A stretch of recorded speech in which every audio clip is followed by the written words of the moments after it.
ગૌતમ ગોસ્વામી દસનામ ગોસ્વામી સમાજ દ્વારા છેલ્લા 12 વર્ષ થયા અને આ વર્ષે 13મું વર્ષ શિવરાત્રિ નિમિત્તે દેવાના દેવ મહાદેવની શિવરથયાત્રાનું અતિ દિવ્ય ભવ્ય આયોજન થતું હોય છે।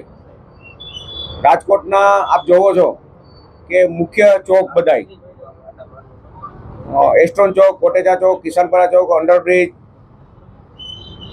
જિલ્લા પંચાયત ચોક, ટાંકી ચોક, લીમડા ચોક, આપણે બહુમાળી ભવન ચોક, હેડક્વાર્ટર ચોક, લગભગ રાજકોટના બધા મુખ્ય ચોકોને પર ભગવામય શિવરથયાત્રા અને શિવમય બને, ભગવામય બને તે હેતુથી શિવરથયાત્રા સમિતિના તમામ સદસ્યો છેલ્લા 25 થી 30 દિવસ થયા શારીરિક, માનસિક અને આર્થિક ત્રણેય રીતે પોતાની યોગદાન આપી અને આ શિવરથયાત્રાને અતિ સફળ બને અને રાજકોટ આખું શિવમય બને, ભગવામય બને અને રાજકોટની જનતા, આજુબાજુના ધર્મપ્રેમી જનતા પણ શિવરથયાત્રામાં આવે તેના માટે આમંત્રણ પાઠવીએ છીએ।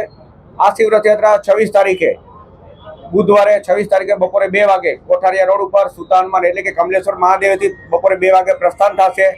ત્યાર પછી આગળ સોરઠિયાવાડી સર્કલ, ભક્તિનગર સર્કલ, નાગરિક બેંક ચોક, મક્કમ ચોક, ત્યાંથી ગોંડલ રોડ, સૂર્યકાંત હોટલ, આગળ મહાકાલેશ્વર મહાદેવ, માલવીયા ચોક, યાજ્ઞિક રોડ, જાગનાથ મહાદેવ, જિલ્લા પંચાયત ચોક, નીલકંઠ મહાદેવ, ગુલછાપ ચોક, ટાંકી ચોક, લીમડા ચોક, પંચનાથ મહાદેવ, ત્યાંથી આગળ હરિહર ચોક, કાશી વિશ્વનાથ મહાદેવ અને છેલ્લે આપણે ચૌધરીના ગ્રાઉન્ડમાં શિવરથયાત્રાનું સમાપન થતું હોય છે।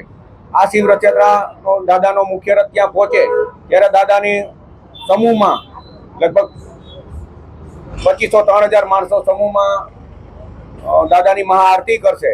ત્યાર પછી બધાને ફરાર પ્રસાદનું આયોજન હોય છે।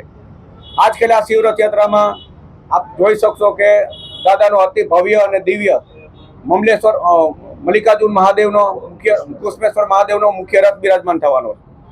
આ રથ રાજકોટમાં કદાચ ક્યારેય કોઈ નહીં જોયો હોય એવો દિવ્ય અને બહુ સરસ એવો સારો એવો રથ નવો બનવાનો। સાથે સાથે 12 જ્યોતિર્લિંગના અલગ અલગ પ્લોટ જોઈન્ટ થવાના છે।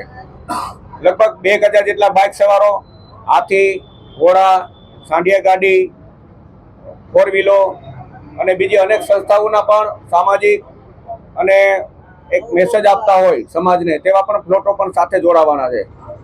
કુંભનું વાતાવરણ છે અને છેલ્લું શાહી સ્નાન 26 તારીખને શિવરાત્રિના દિવસે છે, તો અમે એક શિવરથયાત્રામાં એક કુંભનો પણ એક અમારો એક પ્લોટ હશે। સાથે સાથે અત્યારે દેશમાં સનાતનની પણ બોર્ડની પણ માંગણી હોય છે, ત્યારે દસનામ ગોસ્વામી સમાજ સનાતની સમાજ છે, ત્યારે સનાતનની માંગણી માટે અને સનાતનનો એક સારો એવો મેસેજ દેવા માટેનો પણ એક પ્લોટ મુકાશે।